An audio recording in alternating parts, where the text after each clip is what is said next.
30 Mei 2023 bermulanya tarikh di mana seluruh kaum Kadazan Dusun di Sabah akan menyambut perayaan Pesta Keamatan pada tahun ini.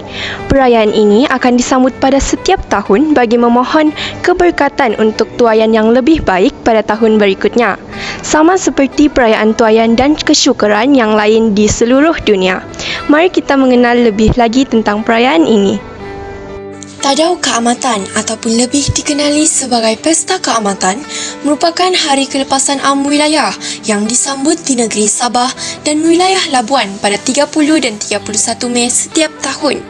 Tadau merupakan sebuah perkataan dalam bahasa Kadazan Dusun bagi hari atau pesta, manakala keamatan berasal daripada kata dasar tomat dalam istilah Kadazan Dusun untuk tuai.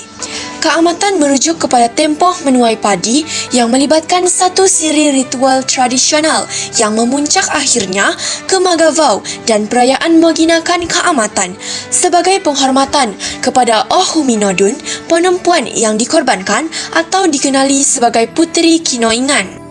Keamatan bermula pada zaman ketika kebanyakan suku kaum di Sabah memegang kepercayaan animisme dan merupakan salah satu daripada beberapa warisan yang masih ada dalam cara hidup suku kaum lama di Sabah.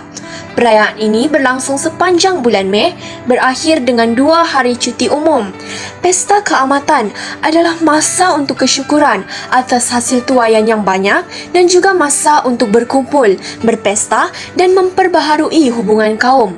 Wakil dari setiap daerah tampil beramai-ramai sambil memakai pakaian tradisional, mempamerkan warisan budaya Sabah yang kaya dan pelbagai. Walaupun perayaan berabad-abad lamanya, perayaan ini agak moden dengan kemuncaknya ialah pertandingan Ratu Cantik yang dikenali sebagai Unduk Ngadau. Terdapat juga persembahan tarian, pertandingan nyanyian dan pertandingan bina badan serta persembahan seni dan kraf yang lain. Pertandingan seperti memukul gong dan sukan rakyat juga menjadi salah satu acara utama dalam perayaan ini. Sejak dahulu lagi adalah menjadi amalan tradisi orang Sabah, khususnya kaum Kadazan Dusun, bagi mengadakan perayaan menuai tahunan. Dari segi sejarah dan tradisi, Pesta Keamatan biasanya diadakan pada kali pertama melihat bulan purnama sejurus selepas musim menuai. Kemunculan bulan purnama lazimnya disebut sebagai tempoh tawar.